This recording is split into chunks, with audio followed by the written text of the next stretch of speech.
আমরা আজকে শিখবো কি? আজকে শিখবো হচ্ছে রিলেটিভ ভেলোসিটি। রিলেটিভ ভেলোসিটি বলতে কি বোঝাচ্ছে? রিলেটিভ ভেলোসিটি হচ্ছে যে একজন অপরজনের গতিকে কিভাবে দেখছে, সেটাই হচ্ছে আমাদের রিলেটিভ ভেলোসিটি। যেমন একটা বেসিক একটা উদাহরণ দিচ্ছি, যে আজকে কোনো ব্যক্তি ধরো দুটো ব্যক্তি ট্রেনের মধ্যে বসে আছে, তা একে অপরকে দেখবে কি? একে অপরকে দেখবে সারাক্ষণ স্থির রয়েছে, কারণ কি তারা সিস্টেমের মধ্যে বসে আছে এবং সিস্টেমটা গতিশীল হতে পারে, বাট তারা গতিশীল না। কিন্তু বাইরে থেকে কোনো ব্যক্তি কি দেখবে?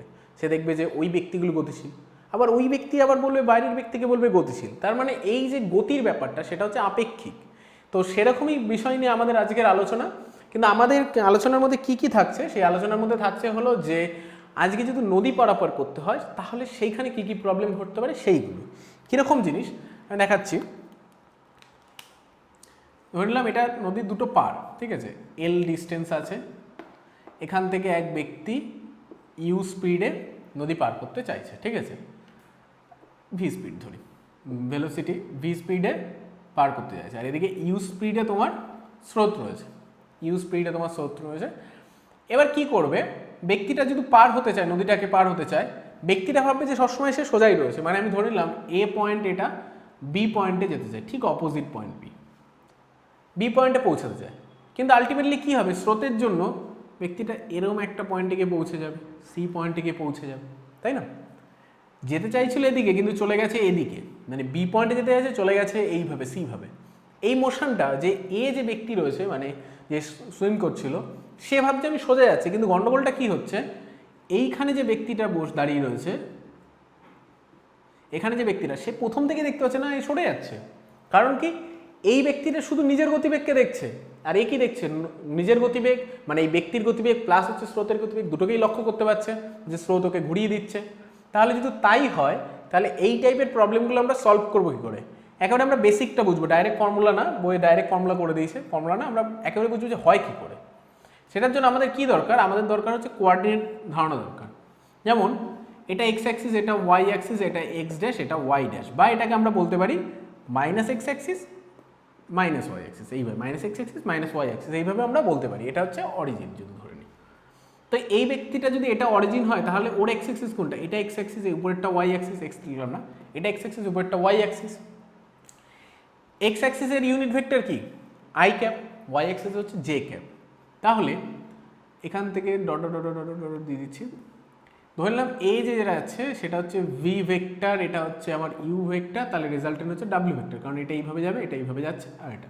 তাহলে ত্রিভুজের ফর্মুলা হিসাবে W vector equal to V vector plus U vector. এবার ভি ভেক্টর কি কি লিখতে পারি? ভ্যালু ইন্টু জে ক্যাপ, কারণ এটা তো ওয়াই অ্যাক্সিস, ভ্যালু ইন্টু তার ইউনিট ভেক্টর, তাহলে এই ভেক্টর হবে। ইউকে কি লিখতে পারি? ইউ আই ক্যাপ ডাব্লু, তাহলে এর মডিউলাস যদি নিই, মানে মানটা বের করি, তাহলে V square plus U square হলো। খুব easy, V square plus U square হয়ে গেলে এর ভ্যালুটা। আর যদি টাইম নিই, তাহলে টাইম ইকুয়াল টু কী দাঁড়াবে? টাইম দাঁড়াবে হচ্ছে এল বাই ভি, মানে হচ্ছে distance by velocity along that axis. এই জিনিসটা একটু বুঝতে হবে যে ডিস্টেন্সটা নিচ্ছি আমি এল, মানে আমি ওয়াই অ্যাক্সিসের ডিস্টেন্স নিচ্ছি, তাহলে আমার সেই অ্যাক্সিসে ভেলোসিটি নিতে হবে, ঠিক আছে? যে অ্যাক্সিসের ডিস্টেন্স সেই অ্যাক্সিসে ভেলোসিটি চাই, কারণ টাইম ইকুয়াল টু হচ্ছে দূরত্ব বাই গতিবেগ। কিন্তু বাস্তবে কিন্তু সে না গেছে এল দূরত্বে, না গেছে সে ভি গতিবেগে, সেটা কিন্তু ব্যাপার। সে গেছে কি? সে এখন এই দূরত্বটা গেছে, এতটা গেছে। এখন ডিস্টেন্সটা কত হচ্ছে সেই ডিস্টেন্সটা দেখা যাক, আর টাইম কত লাগবে এই টাইমটা, আর অ্যাকচুয়াল ভেলোসিটি এটা। এখন ডিস্টেন্স এটাকে ধরে নিলাম আমার এল ড্যাশ হচ্ছে, তাই না? তাহলে আমার টাইম ইকুয়াল টু লাগা উচিত ছিল কত? হিসাব মতন এল ড্যাশ বাই লাগা উচিত ছিল ডাব্লু, লেখা উচিত ছিল না? L dash by W, L dash by W আর এল বাই ভি একই জিনিস হবে, ঠিক আছে? ভ্যালুটা একই থাকবে, তার মানে L equal to L dash বা ভি ইকুয়াল টু ডাব্লু এরকম কিন্তু না, কিন্তু ভ্যালুটা একই থাকবে। কারণ কি? এল ড্যাশের ভ্যালুটা এল এর চেয়ে বড়, আবার ডাব্লুর ভ্যালুটা ভি এর চেয়ে বড়, কারণ বোঝাই যাচ্ছে। কিন্তু আমরা এটা করতে পারি, এই ইকুয়েশনটা সোজা, যে আমরা কি বলবো, যে অ্যাক্সিসে যাবো সেই অ্যাক্সিসের ডিস্টেন্স বাই তার ভেলোসিটি, এই হচ্ছে কথা। তাই এখানে ক্ষেত্রে আমরা কি করলাম? এক্ষেত্রে আমাদের অ্যাঙ্গেলটা ছিল নদীর পাড়ের সঙ্গে 90 ডিগ্রি ছিল, বা ভার্টিক্যালের সঙ্গে মানে তার স্রোতের সঙ্গে 0 ডিগ্রি ছিল। এবার প্রবলেমগুলোকে একটু চেঞ্জ করতে লাগে। ও আরেকটা কথা, এটা শুধুমাত্র যে সুইমারের ক্ষেত্রে তা না, বোটের ক্ষেত্রেও হতে পারে, মানে কোনো নৌকা চলাচল করতে পারে তার ক্ষেত্রেও হতে পারে, দুটো নৌকা চলতে পারে, একে অপরকে কীভাবে দেখবে সেটা হতে পারে, জাহাজ বলে দিতে পারে, প্লেন বলতে পারে, যা ইচ্ছা বলতে পারে, প্রবলেমের নাম যা ইচ্ছা হতে পারে, নাম দিয়ে আমাদের কাজ নেই, আমাদের প্রবলেমটা আপনি বুঝতে হবে। এবার যদি একটু ডায়াগ্রামটা একটু আলাদা করছি,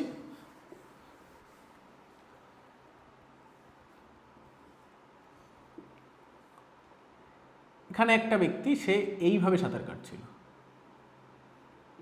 থিটা কার সঙ্গে, ভার্টিক্যালের সঙ্গে থিটা ধরেছি, কেউ চাইলে এই পাশের সঙ্গেও থিটা, মানে নদীর পাড়ের সঙ্গেও থিটা কোণ করতে পারতো, কোনো ব্যাপার না। ভি স্পিডে সাঁতার কাটছিল আর স্রোতের গতিবেগ এখান থেকে যাচ্ছে কত, স্রোত যাচ্ছে ইউ গতিবেগে, তাহলে এটা হবে ভি কস থিটা আর এ পাশটা হবে হচ্ছে ভি সাইন থিটা, তাই না? একটা ভি কস থিটা উপাংশ বিভাজনে V cos theta V sine theta হলো, V cos theta V sine theta. এবার সে কোথায় পৌঁছাবে সেই নিয়ে আমাদের মাথা ব্যথা। যেমন তার অপোজিটের পয়েন্টটা হচ্ছে বি, আর সে যদি বি পয়েন্টের ডান দিকে পৌঁছায় সেই পয়েন্টটা সি, আর যদি বাঁ দিকে পৌঁছায় তাহলে তার নাম দিলাম ডি। এবার দেখা যাক এই ইকুয়েশনটা দেখা যাক আগে। ডাব্লিউ ভেক্টর ইকুয়াল টু কি দাঁড়াবে, রেজাল্টেন্ট ভেক্টর ইকুয়াল টু দাঁড়াবে হচ্ছে ওয়াই অ্যাক্সিসে কোথায় আছে, ওয়াই অ্যাক্সিস যাচ্ছে হলো V cos theta into J cap, plus X অ্যাক্সিসে কি আছে, ইউ আছে, আর এটা কি ইউ যাচ্ছে কোন দিকে, ইউ যাচ্ছে এদিকে আর ওটা যাচ্ছে এদিকে, মানে বিপরীত দিকে, তাহলে minus V sine theta I cap, ঠিক আছে? এটা হচ্ছে আমার যে মোশনটা হচ্ছে তার ইকুয়েশনটা, ভেক্টর ইকুয়েশন হচ্ছে এটা। এবার কোন পয়েন্টে যাবে সেই নিয়ে হচ্ছে আমার মাথা ব্যথা। সে যদি বি পয়েন্টে যায়, যদি বি পয়েন্টে ফর পয়েন্ট বি, সে যদি বি পয়েন্টে গিয়ে রিচ করে, যদি বি পয়েন্টে রিচ করে তাহলে কি হবে, যে বি পয়েন্টে রিচ করতে গেলে এক্স অ্যাক্সিসের, এই যে এক্স অ্যাক্সিসের গতি আই ক্যাপ মানে এক্স অ্যাক্সিসের গতি, এই জায়গাটার কোনো ভেলোসিটি থাকা চলবে না, কারণ যদি এক্স অ্যাক্সিসের কোনো যদি ভেলোসিটি থেকে যায় তাহলে কি দাঁড়াবে, তাহলে ও হয় ডান দিকে যাবে না বাঁ দিকে যাবে, ডিপেন্ড করবে এটা পজিটিভ না নেগেটিভ হবে তার উপর। কিন্তু এটা যদি না থাকতো, এটা যদি জিরো হয়ে যেত, তাহলে কি হতো, পুরো গতিটাই থাকতো যে ক্যাপের দিকে, মানে হচ্ছে ওয়াই অ্যাক্সের দিকে, সে চলে যেত, মানে নদীতে স্রোত নেই হিসাব মতন ধরে নেওয়া হতো, আপেক্ষিক হয়ে হতো না ব্যাপারটা, মানে স্রোত রয়েছে বাট তার স্রোতের দিকের উপাংশটা সমান হয়ে গেছে, তার জন্য একে অপরকে মিনিমাইজ করে দিচ্ছে। তাহলে বি পয়েন্টে পৌঁছানোর জন্য কি হতে হবে, U minus V sine theta equal to হতে হবে জিরো, তাহলে হতে হবে V sine theta equal to U, তাহলে থিটা ইকুয়াল টু হবে sine inverse U by V, sine inverse U by V. এবার একটা ম্যাথ দেখা যাক, এই যে থিটাটা, এই জিনিসটাকে বলা হয় যে নো ড্রিফটও বলা হয়, নো ড্রিফট, নো ড্রিফট মানে কোনো দিকে সরবে না, এগুলোকে ড্রিফট বলা হয়। এই যে সরে যাচ্ছে, এই যে সরে যাওয়া ওইটাকে, এগুলোকে বা এইটাকে দুটোকেই বলা হয় ড্রিফট। কতটা চ্যুতি ঘটলো মানে সরে গেল, সেটাই হচ্ছে ব্যাপার। বা এটার আরেকটাও নাম আছে, বলছে মিনিমাম ডিস্টেন্স, সে minimum distance to cover the river. Minimum ডিস্টেন্সে যদি তাকে রিভারটা কভার করতে হয় তাহলে কি একেবারে অপোজিট পয়েন্টেই পৌঁছতে হবে, কারণ আগেরটা দেখলাম এলডেস যেটাকে বললাম, ও যদি ডান দিকে বা বাঁ দিকে বেঁকে যায় তাহলে ডিস্টেন্সটা বেড়ে যাবে। তাকে যদি মিনিমাম ডিস্টেন্সে রিভারটাকে কভার করতে হবে তাহলে অ্যাঙ্গেল কত হতে হবে, অ্যাঙ্গেলের ভ্যালুটা হতে হবে sine inverse U by V. একটা ম্যাথ দেখা যাক, ম্যাথটা আমি বলে দিলাম যে ইউর ভ্যালু মানে হচ্ছে সেই স্রোতের ভ্যালু আমি ধরে নিলাম 3 কিলোমিটার পার আওয়ার, বেশিরভাগ ক্ষেত্রে এই মানগুলো থাকে। ব্যক্তির ভ্যালুটা এটা, মানে যে সুইম করছিল, স্রোতহীন, কোশ্চেনটা দেবে যে স্রোতহীন নদীতে কোনো ব্যক্তি 5 কিলোমিটার পার আওয়ার গতিবেগে সাঁতার কাটতে পারে, 3 কিলোমিটার পার গতিবেগে যদি নদীতে স্রোত থাকে তাহলে সর্বনিম্ন দূরত্বে নদীটাকে অতিক্রম করতে পারে, for minimum distance to cover the river, ব্যক্তিটি কত কোণে সাঁতার কাটতে হবে, কোন অ্যাঙ্গেলে সাঁতার কাটতে হবে সেটা বের করতে বলেছে। তাহলে আমার হবে থিটা ইকুয়াল টু কত হচ্ছে, সাইন ইনভার্স 3/5। এবার 3/5 হয় ক্যালকুলেটারে বসাতে হবে অথবা একটা ডায়াগ্রাম দেখাচ্ছি, এরকম যদি কোনো ট্রায়াঙ্গেল থাকে যার এই কোণটার মান হচ্ছে 3, এটা হচ্ছে 4, এটা 5, তাহলে এই কোণটা হয় হচ্ছে 37, এটা মনে রাখতে হবে কারণ জয়েন্টেও আছে এগুলো, আর এটা হচ্ছে 53, আর এটা তো 90, মানে সবচেয়ে ছোট বাহুটার বিপরীত কোণ ছোটই হয়। তাহলে এটা কত হবে, লম্ব বাই অতিভুজ, তাহলে কোণ কত হবে 37 ডিগ্রি। কার সাথে কোণ করেছে, করেছে হলো রিভারের ভার্টিক্যালের সাথে, মানে উলম্বর সঙ্গে। কেউ যদি বলতে চায় যে না আমি নদীর পাড়ের সঙ্গে কোণ দেবো, মানে এই কোণটা তাহলে কি করতে হবে 90 মাইনাস থিটা মানে 90 মাইনাস 37 করতে হবে, 53 হয়ে যাবে। তাহলে কি মিনিমাম ডিস্টেন্সে কভার দ্য রিভারের জন্য এটা, ঠিক আছে। এবার যদি ড্রিফট নিয়ে কথা বলি, মানে ও যদি বি থেকে সি পজিশনে পৌঁছে যায় অথবা ডি পজিশনে পৌঁছায়, সেইগুলি কি হবে সেগুলো দেখছি। ফর পয়েন্ট সি, ও যদি সি পয়েন্টে পৌঁছাতে হয় তাহলে কি করতে হবে, এক্স অক্ষের যে ভ্যালুটা নিয়েছি সেটা অবশ্যই পজিটিভ হতে হবে, মানে ইউকে বেশি হতে হবে, স্রোতের গতিবেগ বেশি থাকতে হবে, তার মানে U is greater than V sine theta হতে হবে, ঠিক আছে। ফর পয়েন্ট ডি যদি নিই আমরা তাহলে কি হবে, তাহলে এই U minus V sine theta যে পার্টটা আছে সেটা লেস দেন 0 হবে, মানে কি এটা নেগেটিভ হয়ে যাবে। নেগেটিভ হয়ে গেলে কি হবে, তাহলে আমাকে বাঁ দিকে চলে যাব, কারণ কি তখন নেগেটিভ এক্স অক্ষে ভ্যালু থাকবে, তার মানে কি U is less than V sine theta, সেক্ষেত্রে ভি সাইন থিটার ভ্যালুটা বড় হবে। এই হচ্ছে তিনটে কন্ডিশন, কোন দিকে ড্রিফট হবে বা হবে না। আর যদি কখনো ড্রিফট চায় যে কতটা ড্রিফট হয়েছে সেটা যদি চায়, তাহলে ড্রিফট ইকুয়াল টু কি, drift equal to X axis velocity, X axis কতটা ভেলোসিটি আছে, U minus V sine theta, এটা হচ্ছে X axis velocity into time, কতটা টাইম লাগছে যেতে। টাইম ইকুয়াল টু কি, যদি টাইমের কথা বলি তাহলে টাইম ইকুয়াল টু কিছুই না, সে আগে যেরকম বলেছিলাম ডিস্টেন্সটাকে কত এল ধরে নিলাম, তাহলে এল বাই এই অ্যাক্সিসে মানে ওয়াই অ্যাক্সিস ভেলোসিটি কত হচ্ছে ভি কস থিটা, তাহলে এল বাই কস থিটা, এই টাইমটা কোনো হয়ে যাবে। এবার আমরা এখানে কি দেখলাম, এখানে দেখলাম মিনিমাম ডিস্টেন্সে রিভারকে ক্রস করা আমাদের আরও একটা জিনিস দেয়, সেটা হচ্ছে মিনিমাম টাইমে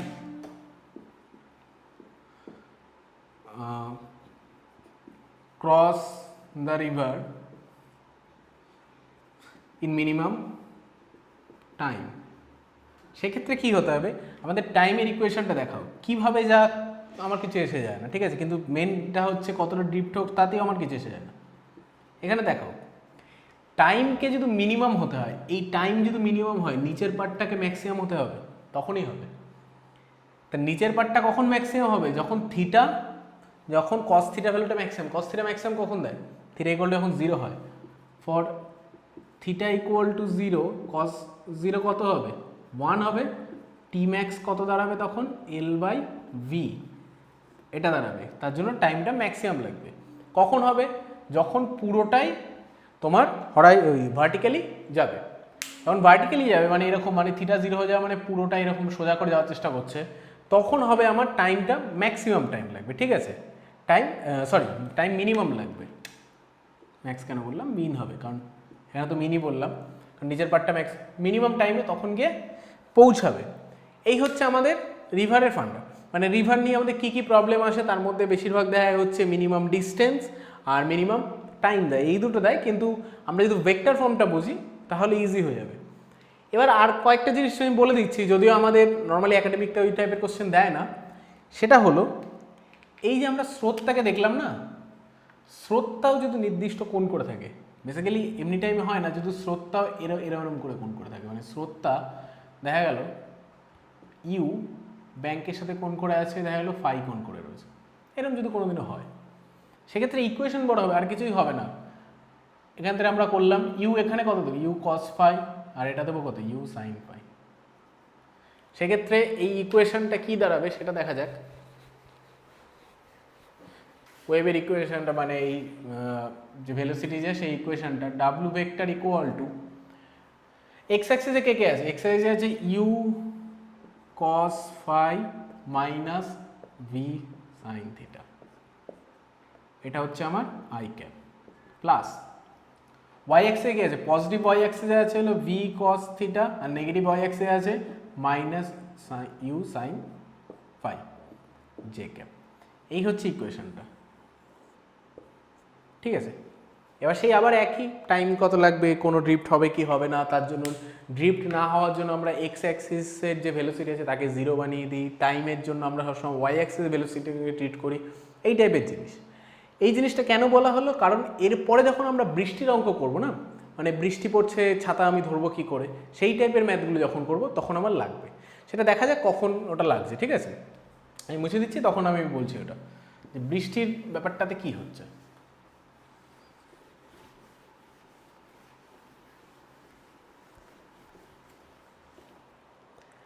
সেটা হচ্ছে কি, আমার বৃষ্টি পড়ছে, এবার এখানে আমি দাঁড়িয়ে রয়েছি, ঠিক আছে, দাঁড়িয়ে রয়েছি, কি করবো আমরা, ছাতা ইউজ করবো। ছাতাটাকে আমরা কিভাবে ধরি, এইভাবে ছাতা নিই, বেশি উঁচুতে ছাতা হয়ে গেছে,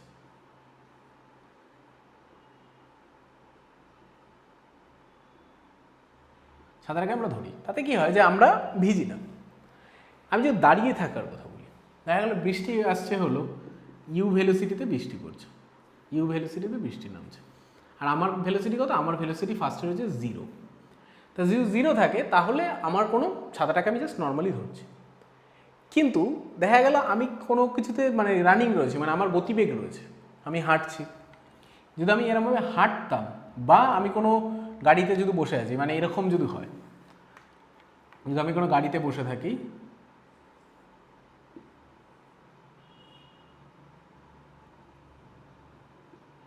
সাইকেল বলি আর বাইক বলি, আমি বসে আছি, ঠিক আছে, এখানে আমি বসে আছি,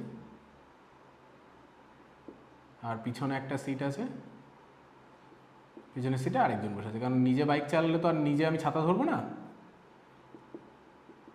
বসে আছি, হয়ে যাচ্ছে, ঠিক আছে, এগুলো হচ্ছে ফিউচারের বাইক, ঠিক আছে, ফিউচারিস্টিক বাইক। এবার ছাতা ধরতে হবে, কী করে ছাতা ধরবে, সে ছাতা হওয়ার সময় কিছুটা কাত করে ধরে, যারা যারা বৃষ্টির সময় ছাতা নিয়ে সাইকেল চালিয়েছে তারা তারা বুঝবে, এটা ছাতাটা কিছুটা কাত করে ধরতে হয়, মানে একটা অ্যাঙ্গেলে আমরা ছাতাটা ধরি, বৃষ্টিটা যাতে গায়ে না লাগে, তাই না। এবার সেটা কেন করি সেটা আগে বুঝি। প্রথম ডায়াগ্রামটাতে থাকি, যখন আমি চুপচাপ দাঁড়িয়েছিলাম,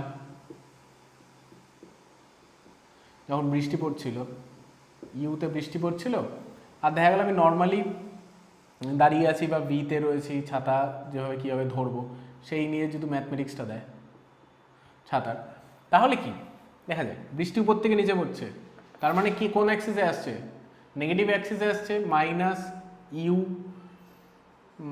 মাইনাস টেন্স পর ধরবো, আগে এমনি থাকি, ইউ জে ক্যাপ, আমি যাচ্ছি কোন দিকে, এদিকে যাচ্ছি, ভি স্পিডে, ভি আই ক্যাপ।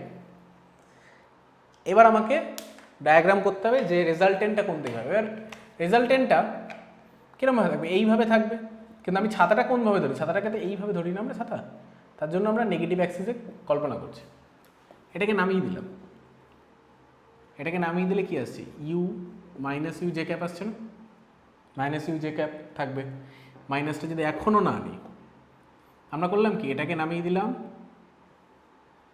ব্যক্তির গতিটাকে এদিকে নিয়ে নিলাম, মানে মাইনাসে নিয়ে নিলাম, মাইনাস ভি আই ক্যাপ, মানে আমি ঠিক ব্যক্তির গতিটাকে উল্টো করে দিলাম, তাহলে এই যেটা আসবে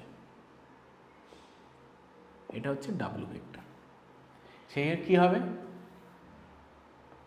ইউ ভেক্টর, এটা ভি ভেক্টর দিই, তাহলে W vector equal to U vector minus V vector হচ্ছে, ভিটা কি আমার গতিবেগ, ইউটা কি বৃষ্টির গতিবেগ, তাহলে W vector equal to U vector minus V vector. এবার যদি মান বসাই তাহলে কি হবে, এটা অলরেডি ইউ ভেক্টর বৃষ্টি নেগেটিভে পড়ছে বলে ইউ জে ক্যাপ, আর আমি কোন দিকে পজিটিভে চালাচ্ছিলাম বলে ভি আই ক্যাপ, এই হচ্ছে আমার ভেক্টর ফর্ম, ঠিক আছে, মাইনাসে আসছে। মাথায় রাখবো কি, এই জিনিসটাকে মাথায় রাখবো, বৃষ্টির গতিবেগ মাইনাস আমার গতিবেগ, ভেক্টর ফর্মে বৃষ্টির গতিবেগ মাইনাস আমার গতিবেগ, এটাই আমাকে করতে হবে। এবার দেখা যাক যে আমি যদি রানিং অবস্থায় থাকি তাহলে কি হবে, আমার এপাশে হচ্ছে রেজাল্টেন্ট, তার জন্য এখানে আমি ছাতাটা ধরছি, মানে এটা থিটা, মানে এটা থিটা, মানে আমি ছাতাটা ধরছি কার রেসপেক্টে, ছাতাটা ধরছি আমি এখানে যদি করি এটার রেসপেক্টে, মানে ভার্টিক্যালের রেসপেক্টে ছাতা ধরছি, হরাইজন্টালের রেসপেক্টে না। ভার্টিক্যাল প্রথমে আমি ছাতা ধরেছিলাম কি কোন, এখানে ভার্টিক্যাল এটা রয়েছে, মানে প্রথমে আমার অ্যাঙ্গেল কত ছিল, 0 ডিগ্রি ছিল, এখন হয়ে গেছে থিটা। আস্তে আস্তে এই থিটার ভ্যালুটা কমবে না বাড়বে ডিপেন্ড করবে হচ্ছে আমি কত জোরে সাইকেল চালাচ্ছি বা গাড়ি চালাচ্ছি। আমি যেটা অনেকেই দেখেছে যে বৃষ্টি হলে কেউ গাড়িতে বসে রয়েছে, দেখা গেলো আমি 4 চাকায় ধরে নিলাম বা ট্রেনে বসে রয়েছি, যদি আমি নর্মাল দাঁড়িয়ে থেকে বৃষ্টির ফোঁটাগুলো যে স্পিডে লাগে না, আমরা যদি বৃষ্টির মধ্যে দৌড়াই বা গাড়ি চালাই বেশি স্পিডে, মনে হচ্ছে যেন বৃষ্টিটা গায়ে প্রচণ্ড লাগছে। বেশি স্পিডে যদি আমরা যদি বৃষ্টির মধ্যে দিয়ে যাতায়াত করা শুরু করি আমাদের মনে হবে যেন লাগছে। যেমন এই আওয়াজটা অনেক বেশি হচ্ছে গাড়িতে মধ্যে দিয়ে, যখন বৃষ্টি হচ্ছে গাড়ির মধ্যে 4 চাকাতে আমি বসে রয়েছি, বৃষ্টির আওয়াজগুলো যেমন কাচের মধ্যে যেন বাড়ি খাচ্ছে বৃষ্টিগুলো, এবং যথেষ্ট আওয়াজে হচ্ছে। কেন হচ্ছে সেটা দেখা যায়। হঠাৎ করে বৃষ্টির গতিবেগ বেড়ে গেল না, ছাতাকে আমাকে নিচে নামাতে হচ্ছে। ছাতাকে নিচে নামাতে হলে মানে কি বৃষ্টি কি বেঁকে পড়ছে? অ্যান্সার হচ্ছে না, বৃষ্টি বেঁকে পড়ছে না, বৃষ্টি সোজাই পড়ছে। কিন্তু এই সিস্টেমে বসে থাকা দর্শক ভাবছে যে বৃষ্টি বেঁকে গেছে। কারণ কি, সে তো নিজের গতিবেগকে কখনো কল্পনা করে না। আমরা তো সবসময় ঠিক এরকম কনসেপ্টে তো আমরা চলি, যে লোকে যে ঠিক হতে পারে সেটা আমরা ধরি না, আমরাই ঠিক। তার জন্য কি, আমরা এই ছাতাটা যখন বেঁকিয়ে ধরছি আমরা ভাবছি কি বৃষ্টি বেঁকে পড়ছে, অ্যাকচুয়ালি বৃষ্টি বেঁকছে না। হ্যাঁ অবশ্যই এখানে হাওয়া নেই, কোনো কিছু হাওয়ার গতিবেগ নেই, কিচ্ছু নেই, এটা ধরে নেওয়া হয়েছে। এবার অ্যাঙ্গেলটা একটু বের করা যাক, অ্যাঙ্গেলটা ফাইন্ড করলে আর ভালো করে বোঝা যাবে।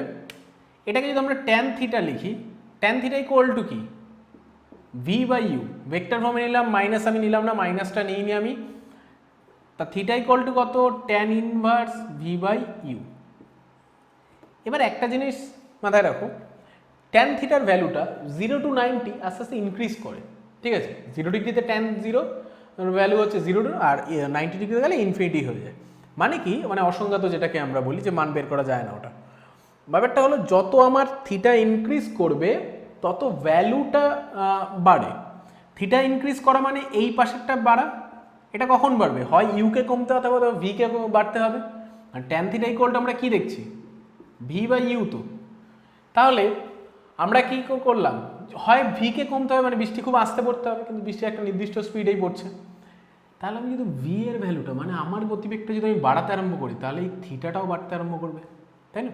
এই টোটাল ভ্যালুটা যদি 1 থাকে তাহলে থাকে হচ্ছে 45, কিন্তু এই যদি এইটা যদি √3 দেয় তাহলে 60 হয়ে যায়। তার মানে কি, এই ডান দিকের ভ্যালুটা যত বাড়বে থিটা আমার তত ইনক্রিজ করবে। আর থিটা ইনক্রিজ করা মানে কি, আস্তে আস্তে আমি ছাতাটাকে আরও কমিয়ে দিচ্ছি। মানে প্রথমে আমি সোজা ছিলাম, মানে যদি আমি ধরে নিই ভি ইকুয়াল টু 0, তাহলে থিটা ইকুয়াল টু কত, থিটা ইকুয়াল টু 0, যেটা এই কেস। আমার যদি এটা যদি 0 হয়ে যায়, এটা যদি 0 কিলোমিটার/আওয়ার হয়ে যায়, তাহলে আমি ছাতা কত ধরছি, জাস্ট লম্বভাবে ছাতা ধরছি, মানে মনে হচ্ছে বৃষ্টি আমার উপর থেকে পড়ছে, বা ছাতা ছাড়া দেখলে বৃষ্টি উপর থেকে পড়ছে। বাট যখন এই ভি এর একটা ভ্যালু থাকছে তখন কি হচ্ছে, ছাতাটাকে আস্তে আস্তে বেঁকিয়ে দিতে হচ্ছে, আস্তে আস্তে বেঁকাতে আরম্ভ করছে, ঠিক আছে। বেঁকিয়ে দেওয়া হচ্ছে, তার জন্য বলা হচ্ছে যদি ভেলোসিটি বাড়তে লাগে, মানে যে বস্তুতে বা যে সিস্টেমে আমরা যাচ্ছি সেই সিস্টেমের ভেলোসিটি যদি বাড়িয়ে দিই, তাহলে আমাকে ছাতা যে কোণটা, মানে হরাইজন্টালে ভার্টিক্যালের সঙ্গে যে কোণটা, সেটাও আস্তে আস্তে ইনক্রিজ করতে হবে। এটাই হচ্ছে বোঝায়। এখানে যে ভ্যালুটা দেবে সেই হিসাবে বোঝাবো। আর যদি এর মানটা চাই, সে আগের মতনই, ডাব্লিউ যদি ভেক্টরের মান চাই, সেটাও V square plus U square হবে। মানে কোনো পরিবর্তন নেই, মান ভি স্কোয়ার প্লাস ইউ স্কোয়ারই থাকবে। রেজাল্টেন্ট ভেলোসিটি কত হচ্ছে সেটা একই থাকবে, কিন্তু অ্যাঙ্গেলটা এখানে আমাদের এই অঙ্কের আমাদের মেন হচ্ছে অ্যাঙ্গেলটা ফাইন্ড করতে হয়, ঠিক আছে। আর এইটুকু জানতে হয় যে আমার যদি গতিবেগ বাড়তে লাগে, ছাতাটাকে আস্তে আস্তে বাঁকাতে হবে, বেশি পরিমাণ বেঁকিয়ে দিতে হবে। এটা হচ্ছে আমাদের একেবারে বেসিক বৃষ্টির অঙ্কের ক্ষেত্রে, ঠিক আছে। এটা আগে আমরা বুঝবো, তারপরে আমরা আস্তে আস্তে পরে করবোখানে, পরের ক্লাসে আমরা করবোখানে এই সেম জিনিসই করব। কিন্তু করব কি, যে আমাদের সিস্টেমটা এখানে কি চলছে, এটা রয়েছে নর্মাল রাস্তা, ঠিক আছে। এটা রয়েছে নর্মাল রাস্তার মধ্যে দিয়ে গাড়ি চালানো হচ্ছে। যদি কেউ ব্রিজে ওঠে, মানে ফ্লাইওভারে ওঠে, তখন যদি এরকম সাইকেল যদি এরকমভাবে থাকে, তখন ছাতাটা কীভাবে ধরতে হবে, কারণ এখানে একটা অলরেডি কোণ করেছে। ব্রিজে ওঠার সময় কী করে ছাতা ধরতে হয় সেটা ভাবতে হবে, কারণ আমাদের যে ফ্লাইওভারগুলোতে রয়েছে, বৃষ্টির তো এখন সিজন চলেই এসছে, তখন ছাতা ধরবো কী করে, তাই না। বেসিক্যালি কিছুই না, সায়েন্স ভালো করে জানা থাকলে এই সমস্ত দৈনন্দিন জীবনের প্রবলেমগুলো সলভ হয়ে যাবে। না জানা থাকলেও হবে না এমন না, তখন ওই এক্সপিরিয়েন্স কথা বলবে। জাস্ট ছাতা ধরে দেখছি, কিছুটা ভিজে গেলাম, তারপর নয় আমরা বুঝে যাবো অর্ধেক ভিজে গেছি, তারপরে ছাতাটাকে এইভাবে ধরা দিচ্ছিল। আর সায়েন্স জানলে আমি করে দিতে পারবো, ঠিক আছে। অথবা যদি হাওয়া দেয়, মানে বায়ুর গতিবেগ থাকে, তাহলে বৃষ্টি তো আর এরমভাবে পড়বে না, এরও একটা উপাংশ নেবো, যেভাবে আমরা নদীর অঙ্কে করেছি। তা সেগুলো আমরা পরের ক্লাসে আমরা দেখবো। আজকের জন্য জাস্ট বেসিক ছাতা কী করে ধরতে হয় সেই অঙ্ক, ঠিক আছে।